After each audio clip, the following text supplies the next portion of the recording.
बीते दिनों supreme court में नीट यूजी 2024 एग्जाम को लेकर बहुत ज्यादा आर्ग्यूमेंट्स देखने को मिले थे और इसका रीजन जैसा कि सभी जानते हैं, इस साल एग्जाम में हुए पेपर लीक और माल प्रैक्टिसेस से जुड़ा है, जिसकी वजह से कुछ स्टूडेंट्स ने बहुत ज्यादा मार्क्स स्कोर किए जो काफी अनप्रेसिडेंटेड था। 4 दिन तक हुए इस केस के आर्ग्यूमेंट्स के बाद जो कंक्लूजन निकल कर आया वो ये था कि सुप्रीम कोर्ट ने एग्जाम को फिर से कंडक्ट करने से मना कर दिया और सीबीआई को मैटर में इन्वेस्टिगेट कंटिन्यू करने के लिए कहा। साथ ही बेंच ने ये भी डायरेक्ट किया कि अगर इन्वेस्टिगेशन के दौरान किसी स्टूडेंट का इस स्कैम में इन्वॉल्वमेंट निकल कर आता है तो उसकी एडमिशन पर इसका इम्पैक्ट पड़ेगा और उसे कंसिक्वेंसेस भी फेस करने पड़ेंगे। वैसे तो हम सभी ने सुप्रीम कोर्ट में हुए नीट यूजी 2024 केस में पिटिशनर्स और एनटीए दोनों के ही आर्ग्यूमेंट सुने और पाया कि कैसे इस स्कैम को अंजाम दिया गया, लेकिन पहली बार सीबीआई ने भी इसमें कुछ रिविलेशंस किए हैं और साथ ही बताया है कि कैसे उन्होंने नीट यूजी के मामले में एक छोटे से क्लू से सभी एक्यूज को पकड़ा और कैसे ये स्कैंडल एग्जीक्यूट किया गया। तो चलिए इस वीडियो में हम सीबीआई और उनके सोर्सेज द्वारा बताए गए इस पूरी कहानी को जानेंगे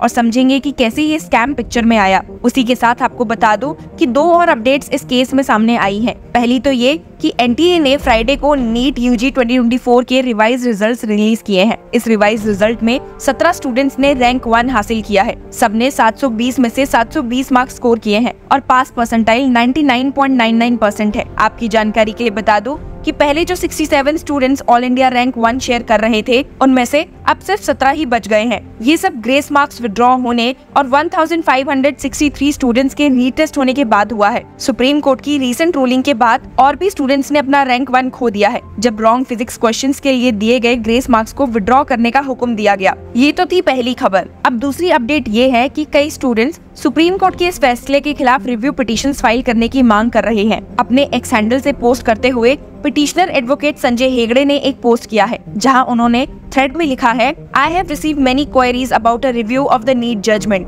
I am putting out this tweet since I hear people are collecting money in my name. I don't think a review is a good idea currently. It is unlikely to bring any relief to 2024 batch. Full judgment required. उनका दूसरा thread कहता है, Before filing a petition, reviews are not normally heard in open court and are often dismissed from chambers. It is at oral hearing, if any, that senior advocates are required. Many students who phoned me, I have replied with below screenshot message. In the absence of fresh evidence suddenly emerging, no grounds for review currently exist. I still hold the view stated below. Thank you all students and families for reading. इस tweet के साथ उन्होंने एक screenshot भी share किया है, as visible in the screen. तो ये देखने वाली बात है कि स्टूडेंट्स अब भी अपने हक की लड़ाई से पीछे नहीं हट रहे और सुप्रीम कोर्ट के दिए फैसले से नाखुश रिव्यू पिटीशंस की मांग कर रहे हैं। पर जैसे कि एडवोकेट हेगड़े ने कहा कि ये तब तक मुमकिन नहीं है जब तक सुप्रीम कोर्ट मैटर पर अपना फुल फ्लैश जजमेंट नहीं पास करता, और वो कब तक आता है इसका इंतजार सभी को है। मीनवाइल अब बात करते हैं इस पूरी कहानी के डार्क साइड के बारे में,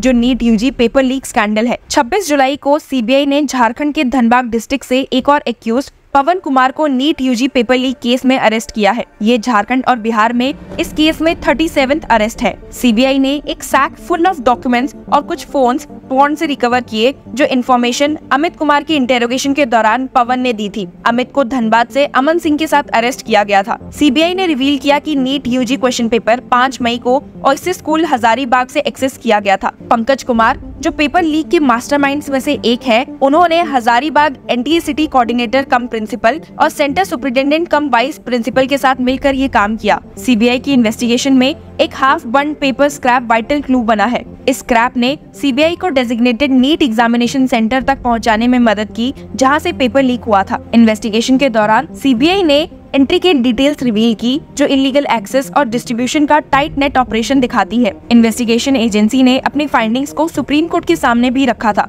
जो स्कूल ऑफिशियल्स और एक्म्प्लिसेस के नेटवर्क्स का एक कोऑर्डिनेटेड एफर्ट दिखाती है। सीबीआई के सोर्सेज के मुताबिक 5 मई की सुबह ट्रंक्स जिसमें नीट क्वेश्चन पेपर थे स्कूल पहुंचाए गए और डेजिग्नेटेड कंट्रोल रूम में स्टोर किए गए। कुछ मिनट बाद स्कूल के प्रिंसिपल और वाइस प्रिंसिपल ने इलिसिट ऑपरेशन को फैसिलिटेट किया और मास्टरमाइंड्स को कंट्रोल रूम का एक्सेस दिया। सोफिस्टिकेटेड टूल्स का यूज करके ग्रुप ने ट्रंक्स खोलकर क्वेश्चन पेपर्स रिट्रीव कर लिए। पेपर्स को एमबीबीएस स्टूडेंट्स के एक क्रू को हैंडओवर किया गया, जो सॉल्वर्स के रूप में काम करते थे हजारीबाग में। इन स्टूडेंट्स ने क्वेश्चन पेपर सॉल्व किए और कंप्लीटेड पेपर्स को सिलेक्टेड कैंडिडेट्स को डिस्ट्रीब्यूट किया गया, जो आंसर्स के लिए पे कर रहे थे। आगे की कार्रवाई में सीबीआई ने इन्वेस्टिगेशन के नतीजे में 36 इंडिविजुअल्स को सक्सेसफुली अरेस्ट किया, जिनके लिंक्स लीक से थे, जिसमें से 15 अरेस्ट बिहार पुलिस ने किए थे। एप्रीहेंडेड लोगों में से कुछ सॉल्वर्स भी हैं जो लीक क्वेश्चन पेपर के डिस्ट्रीब्यूशन में सिग्निफिकेंटली कंट्रीब्यूट कर रहे थे। इस इन्वेस्टिगेशन ने एक ब्रॉडर सपोर्ट नेटवर्क भी रिवील किया है जो कैंडिडेट्स के एकोमोडेशंस और ट्रांसपोर्टेशन मैनेज करने की जिम्मेदार थे। सॉल्वर्स और लीक पेपर्स के डिस्ट्रीब्यूशन में सिग्निफिकेंटली कंट्रीब्यूट करने वाले लोगों का भी पता चला है। ये पूरा नेटवर्क